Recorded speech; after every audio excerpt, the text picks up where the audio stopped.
ठीक है, pseudo force, topic डालो सूडो फोर्स। ये आपका एनएलएम का लास्ट टॉपिक है। इसके बाद आपका फ्रिक्शन चालू होगा। एनसीईआरटी में शायद एनएलएम और फ्रिक्शन साथ में दे रखा है, लेकिन मैं फ्रिक्शन को अलग से लूंगा। टॉपिक डालो सूडो फोर्स। तो आपका एनएलएम अब खत्म होने वाला है। सूडो फोर्स हो गया कंप्लीट। फिर एनएलएम, तो आपको एनएलएम की पूरी शीट वगैरह कंप्लीट करनी है। फिर यस सूडो फोर्स, इसको हम लोग फॉल्स फोर्स भी बोलते हैं। सूडो का मतलब होता है फॉल्स, फॉल्स फोर्स। हाँ ठीक है। तो सूडो फोर्स को समझने से पहले हम लोगों को समझना पड़ेगा frame of reference. Frame of reference क्या होता है?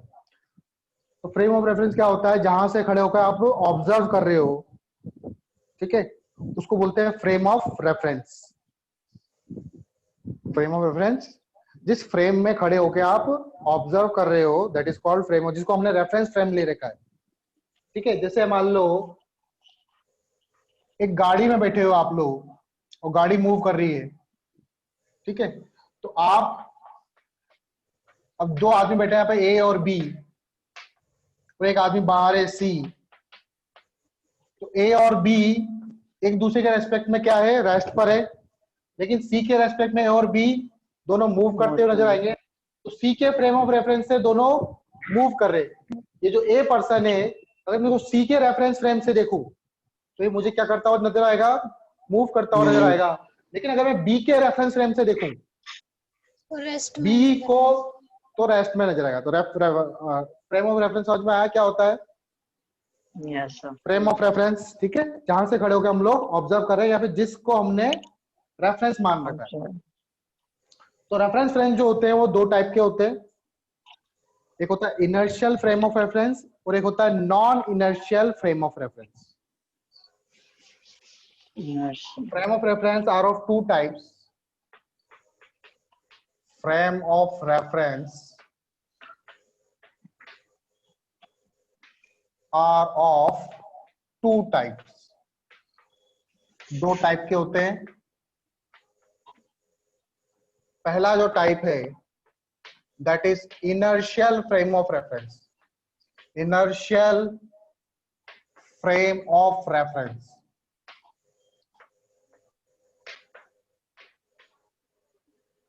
इसको शॉर्ट में IFR भी बोल सकते हैं हम लोग। तो इनर्शियल फ्रेम ऑफ रेफरेंस में क्या है? जैसे आप गाड़ी में बैठे हुए थे और गाड़ी मूव कर रही थी, ठीक है, तो आप दोनों, जो B जिस स्पीड से A मूव कर रहा है उसी स्पीड से B मूव कर रहा है। जिस एक्सेलरेशन से A जा रहा है उसी एक्सेलरेशन से कौन जा रहा है? B भी जा रहा है। तो A के रेस्पेक्ट में B क्या रहेगा? रेस्ट पे रहेगा। B, मान लो यहाँ पर कोई एक टेबल हो और इसके ऊपर खड़े होके A कूद रहा है, इसके ऊपर खड़े होके ये B जो है नीचे जंप कर रहा है, तो नीचे आएगा ये ऊपर जाएगा क्या? A के रेस्पेक्ट में देखूंगा तो नीचे आएगा। A के रेस्पेक्ट में देखूंगा तो नीचे कूदेगा ये। ठीक है, तो सपोज करो ये कोई सिस्टम है और ये A एक्सेलरेशन से मूव कर रहा है, लेकिन A और B दोनों एक ही एक्सेलरेशन से मूव करते हुए नजर आ रहे हैं। तो ये और A के रेस्पेक्ट में B जो होगा वो क्या होगा? इनर्शियल फ्रेम ऑफ रेफरेंस में। किसमें होगा? इनर्शियल फ्रेम ऑफ रेफरेंस में होगा। ठीक है, आप लोगों को पता है कि जो बिग बैंग हुआ था, बिग बैंग, तो बिग बैंग हुआ तो ये अर्थ वगैरह जो है मूव करते हुए जा रहे हैं। ठीक है, लेकिन अर्थ पे जो ऑब्जेक्ट है वो हमारे लिए रेस्ट पर है कि मूव पे? मूव करते हुए जाते हैं रेस्ट में, अर्थ पे। लेकिन एक्चुअल में हम लोग क्या कर रहे हैं? मूव कर रहे हैं। तो अर्थ जो है हमारे लिए वो कौन से फ्रेम में होगी? इनर्शियल फ्रेम ऑफ रेफरेंस में होगी। अर्थ जो है वो हमारे लिए क्या होगी? इनर्शियल फ्रेम ऑफ रेफरेंस में होगी। ठीक है, अगर मैं किसी ऑब्जेक्ट को अर्थ पे छोड़ूंगा तो नीचे आएगा।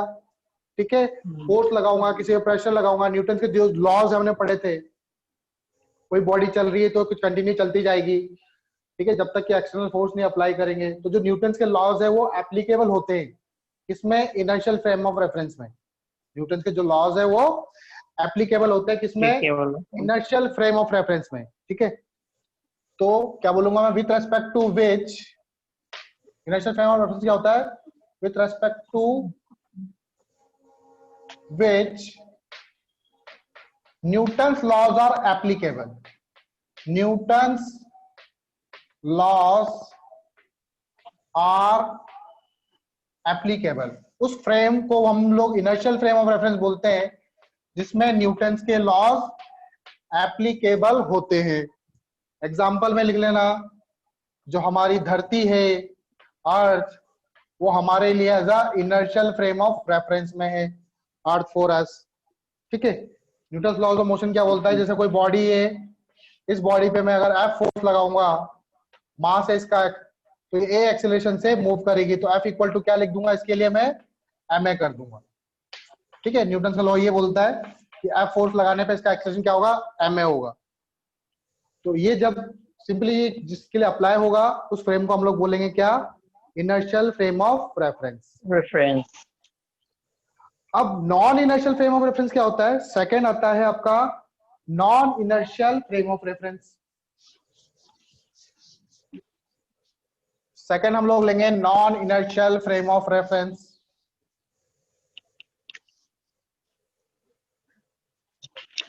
सेकंड टाइप से आपका non inertial frame of reference.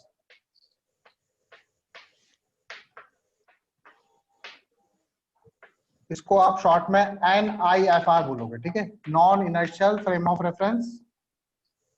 इसको हम लोग एक्सीलरेटेड फ्रेम भी बोल सकते हैं, एक्सीलरेटेड फ्रेम, एक्सीलरेटेड फ्रेम, ठीक है, एक्सीलरेटेड फ्रेम भी बोल सकते हैं हम लोग इसको।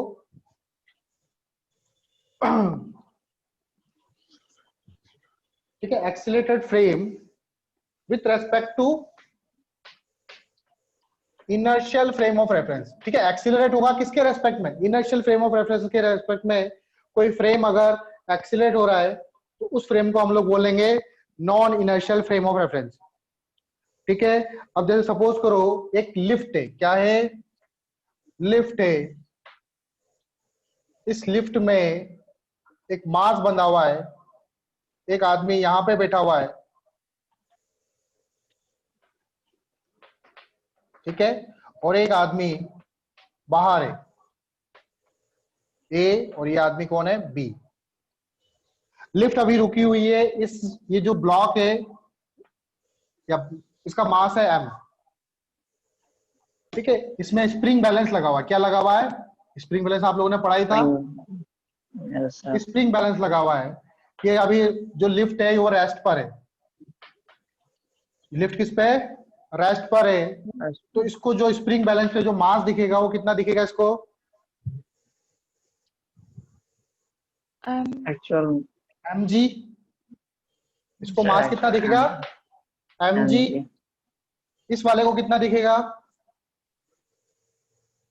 ये भी रुका हुआ ही है, ये भी रुका हुआ ही है, इस वाले को भी क्या दिखेगा? mg ही दिखेगा। अब सपोज करो ये लिफ्ट जो है वो मूव कर रही है कितना एक्सीलरेशन से? a एक्सीलरेशन से। तो कुछ चेंज आया क्या? लिफ्ट ऊपर जा रही है, यस सर, चेंज। क्या चेंज आएगा? एम क्या अब mg की वैल्यू वही रहेगी, कम हो जाएगी या बढ़ जाएगी? बढ़ जाएगी, बढ़ जाएगी, बदल जाएगी, ठीक है, बढ़ जाएगी वैल्यू, ऊपर जाएगी लिफ्ट तो बढ़ जाएगी, बढ़ जाएगी, ठीक है। तो यहाँ पर ये रीडिंग देखेगा, इसको रीडिंग क्या लगेगी? इस वाले को रीडिंग, ठीक है। अगर रीडिंग एक्चुअल में जो मीटर है, अगर मीटर में देखेगा तो ठीक है, लेकिन क्या इसको महसूस होगा कि मेरी रीडिंग बढ़ गई है? No sir. इसको तो रेस्ट पे दिखेगा ना ये। Yes sir. ये तो बोलेगा कि mg ही लग रहा है, ये क्या बोलेगा कि लिफ्ट तो रुकी हुई है और मैं mg से मूव कर रहा हूं, इसको बाहर का कुछ नहीं दिख रहा, ये अंदर ही बंद है, तो ये तो mg बोलेगा। लेकिन जो बाहर वाला पर्सन है इसको कितना दिखेगा? रीडिंग मतलब एक्चुअल में तो ज्यादा हो गई, लेकिन ये क्या बोलेगा कि जो रीडिंग है वो mg के बराबर है, क्योंकि इस पे भी सेम फोर्स लग रहा है। लेकिन ये क्या रीजन बोलेगा इसकी रीडिंग क्यों बढ़ी? तो ये क्या बोलेगा कि mg फोर्स लग रहा है और लिफ्ट इस तरफ मूव कर रही है, तो इस पे एक अपोजिट में फोर्स लग रहा है, दैट इज कॉल्ड ma। इस कारण से इसकी रीडिंग बढ़ गई। इस ma को ये बोलते हैं हम प्लस लोग M। Pseudo force. इस ma को हम लोग बोलते हैं सूडो फोर्स, क्योंकि ये इस पे न्यूटन के लॉ एप्लीकेबल नहीं कर पा रहा है। लिफ्ट ऊपर जा रही है, उस पे नीचे की तरफ फोर्स क्यों लग रहा है? उसका कोई रीजन नहीं है इसके नो पास। सर। वो एक इमेजनरी फोर्स को इसके साथ जोड़ेगा, जिसको बोलेगा ma। ये क्या बोलेगा कि भैया ग्रेविटेशनल फोर्स की वैल्यू तो अभी जब लिफ्ट ऊपर जाएगी तो ग्रेविटेशनल फोर्स की वैल्यू क्या बढ़ जाएगी? इसके लिए ग्रेविटेशनल फोर्स अब हो जाएगा g+a। इस वाले आदमी के लिए ग्रेविटेशनल एक्सेलरेशन कितना हो जाएगा? g+a हो जाएगा। एक प्लस इसलिए वो सेम फोर्स लगेगा, ma+g हो जाएगा। लेकिन इस वाले के लिए तो कोई ग्रेविटेशनल फोर्स बढ़ा नहीं, बस ये फ्रेम हो, ये जो फ्रेम है, ये फ्रेम मूव कर रहा है ए एक्सेलरेशन से। तो ये क्या रीजन बोलेगा? तो इसको एक दूसरी टर्म, क्योंकि mg लग रहा है, ब्लॉक ऐसे जा रहा है ऊपर, तो नीचे mg लग रहा है, और कोई फोर्स लग रहा है क्या इस पे? और कोई फोर्स लग रहा है क्या? तो बाहर वाला आदमी क्या बोलेगा कि इसमें mg लग रहा है सिर्फ, लेकिन रीडिंग तो बढ़ गई। तो रीडिंग बढ़ गई, कैसे बढ़ गई? तो उसको एक इमेजिनरी फोर्स इमेजिन करना पड़ेगा कि जब कोई बॉडी मूव करती है तो उसके अपोजिट में एक फोर्स लगता है, उसको बोलते हैं हम लोग ma। उसको बोलते हैं सूडो फोर्स, इसलिए उसको सूडो फोर्स बोला जाता है। आई बात समझ में कुछ? Yes sir. To apply Newton's law with respect to non-inertial frame of reference, we will have to take help of pseudo force। तो हमें pseudo force की हेल्प लेनी पड़ती है, ठीक है? To apply Newton's laws, to apply Newton's laws in Newton's law in non-inertial frame of reference, we require, yeah, we need help of pseudo force. हमें pseudo force की हेल्प की जरूरत पड़ती है, तब हम लोग उस पर अप्लाई कर सकते हैं क्या? न्यूटन्स के लॉ। ठीक है, समझ गए? Yes sir.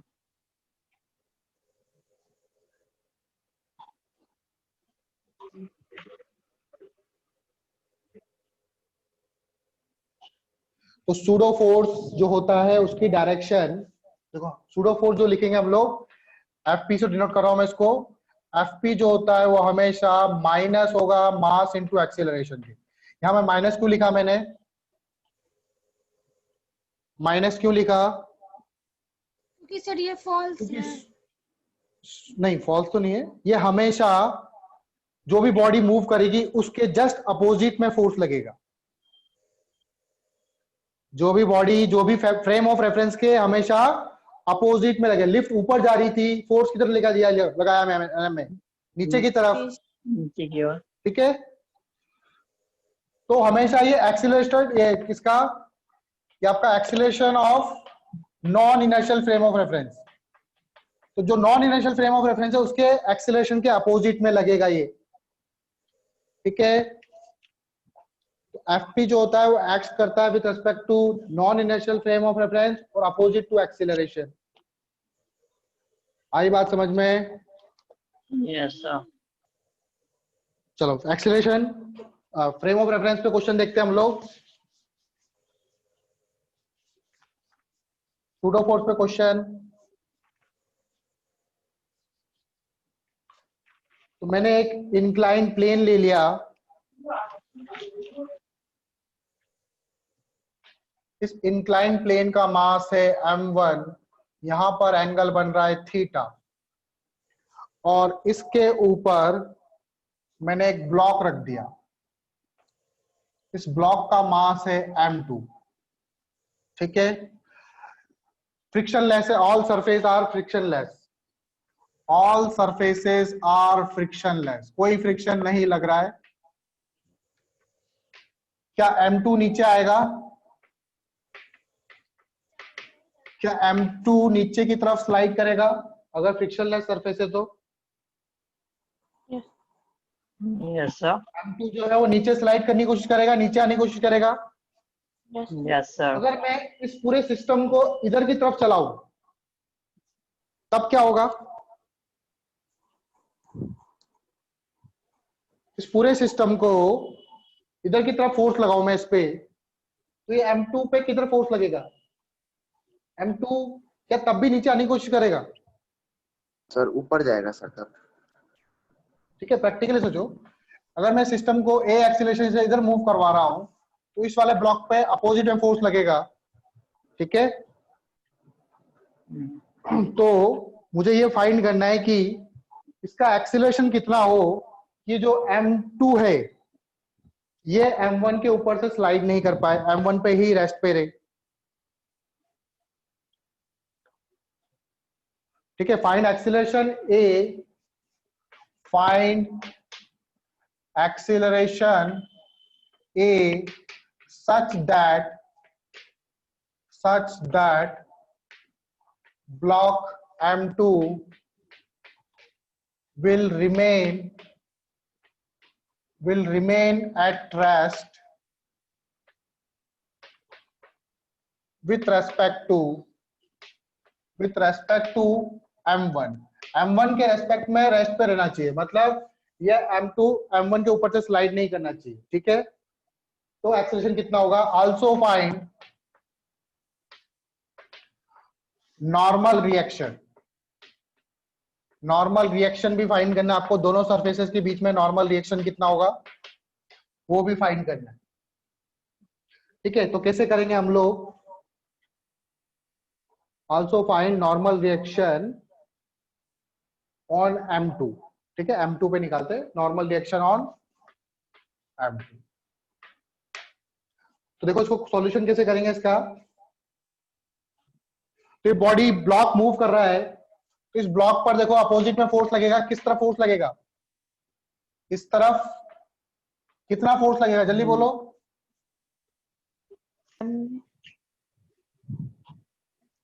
फोर्स बताओ कितना लगेगा? मास है M2, एक्सीलरेशन A है, Yes, sir. सूडो फोर्स लगेगा M2A। This is the pseudo force FP which is equal to M2A। यहाँ पे मैंने माइनस इसलिए नहीं लिया क्योंकि मैं सिर्फ मैग्नीट्यूड फॉर्म में लिख रहा हूँ, वेक्टर फॉर्म में नहीं लिख रहा। तो सूडो फोर्स लगेगा M2A which is opposite to the direction of frame of reference के अपोजिट में लगेगा डायरेक्ट। ठीक है, ये बात समझ में आई? Yes, sir. M2G किधर लग रहा है? M2G क्या नीचे लग रहा है? नीचे की ओर। Yes, sir. ये नीचे क्यों आना चाहता था पहले? क्योंकि नीचे की तरफ एक कंपोनेंट था M2 का। इस तरफ कंपोनेंट कितना आएगा? ये एंगल थीटा है, ये वाला एंगल कितना होगा? 90 माइनस थीटा। ये बना दो आप, ये वाला एंगल भी क्या होगा? थीटा होगा, और ये वाला एंगल भी थीटा होगा। आप सॉल्व कर सकते हो चाहो तो। ये theta, this angle is 90 minus theta, और ये जो है ये परपेंडिकुलर है सरफेस के, तो ये वाला एंगल थीटा हो जाएगा। अगेन ये वाला एंगल 90 माइनस थीटा, तो ये वाला एंगल भी थीटा हो जाएगा। ठीक है, तो M2 का इस तरफ कंपोनेंट कितना आएगा? अनन्या बताएगी। M2G का इस डायरेक्शन में कंपोनेंट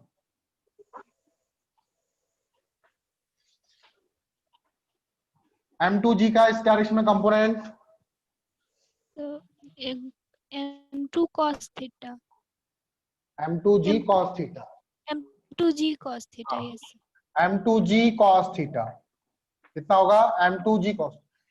अच्छा, इस डायरेक्शन में M2G का कंपोनेंट अनीशा, M2G का इस डायरेक्शन में कंपोनेंट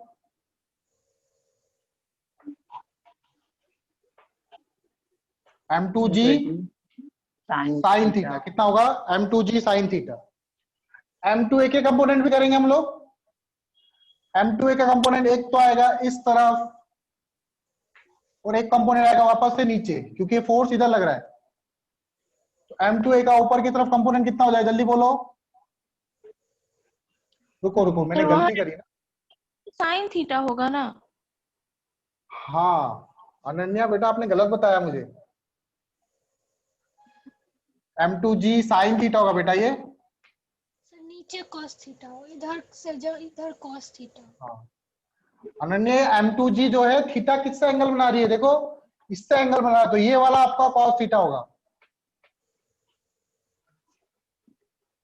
ठीक है अनन्या, Yes, sir. ठीक है आपने गलत बता दिया था मेरे को, अभी क्वेश्चन गलत हो जाता। चलो ये देखो इधर m2a का कंपोनेंट, ये एंगल थीटा बन रहा है इससे, तो इधर वाला कंपोनेंट क्या आएगा, m2a cos थीटा। अब cos थीटा आएगा, और इधर की तरफ क्या आएगा, m2a साइन sin थीटा। ठीक है m2a sin थीटा। मैं चाहता हूं कि ये ब्लॉक स्लाइड नहीं करे, क्या ये फोर्स और ये फोर्स दोनों बराबर होने चाहिए। यस सर ठीक है, block does not slide if block does not slide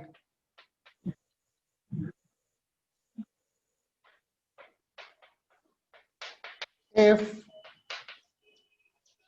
m2a cos theta बराबर हो जाएगा किसके, m2g sin थीटा के। कुछ कट रहा है, m2 से m2 गया, a बराबर कितना हो जाएगा, g tan थीटा। अगर इस पूरे सिस्टम को मैं इतने एक्सीलरेशन से चलाऊंगा g tan थीटा से, तो ये स्लाइड नहीं करेगा। आया समझ में। ये सब नॉर्मल भी निकालो। नॉर्मल क्या होता है, नॉर्मल इधर इसके अपोजिट में जो फोर्स लगता है नॉर्मल, तो ब्लॉक जो है नॉर्मल इस तरफ लग रहा है, और इस तरफ कौन कौन से फोर्स लग रहे हैं, इस तरफ लग रहा है m2g cos थीटा और theta m2a sin theta. m2a क्या sin नॉर्मल इनके बराबर हो गया, क्या नॉर्मल इनके बराबर हो जाएगा, m2g cos theta cos theta plus m2a sin theta. sin theta. और a की वैल्यू मिल गई, तो a की वैल्यू डाल दूं मैं यहाँ पे, यस सर a की वैल्यू को यहाँ पे पुट कर दूंगा मैं, नॉर्मल इक्वल टू हो जाएगा m2g cos थीटा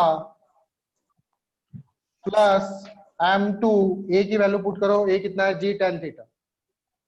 तो g tan थीटा को sin थीटा अपन cos थीटा कर लेते हैं, sin theta upon cos theta दिख रहा है आपको यहाँ पे, sin theta upon Yes, cos sir. Theta into sin theta, tan theta को मैंने ब्रेक कर दिया। ठीक है, यस सर अब क्या करेंगे, एलसीएम लेना आता है आप लोगों को, आता ही होगा ऑब्वियसली। कुछ कॉमन है, m2g कॉमन है, अंदर आ जाएगा cos into cos, cos square theta, यहाँ पे क्या बचेगा, sin स्क्वायर थीटा, और नीचे क्या आ जाएगा, cos थीटा। सही कर रहा हूँ क्या मैं, yes sir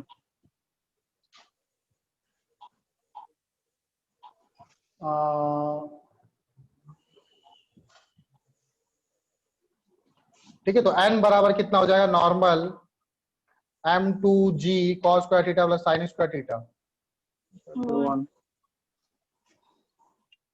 m2g cos theta m2a sin theta, तो क्या आ जाएगा, m2g by cos cos theta. Theta अलग अलग सी वैल्यू आ रही है, m2g cos थीटा,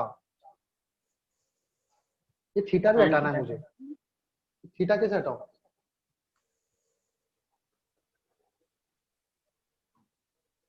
थीटा पसंद नहीं आ रहा मुझे, थीटा हटाना है, कैसे हटेगा, तलवार लाइए सर, काट दीजिए। हाँ बोले सर तलवार लेके हटा दीजिए। तलवार लेके हटा दूं, cos थीटा को कैसे हटा सकते हैं हम लोग,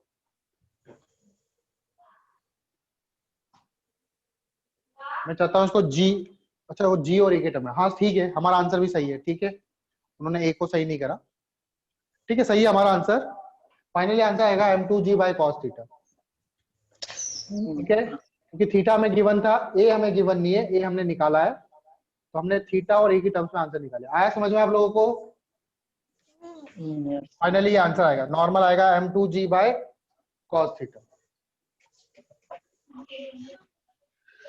ठीक है, कोई डाउट है आपको, ये होमवर्क है आप लोगों का। Okay sir.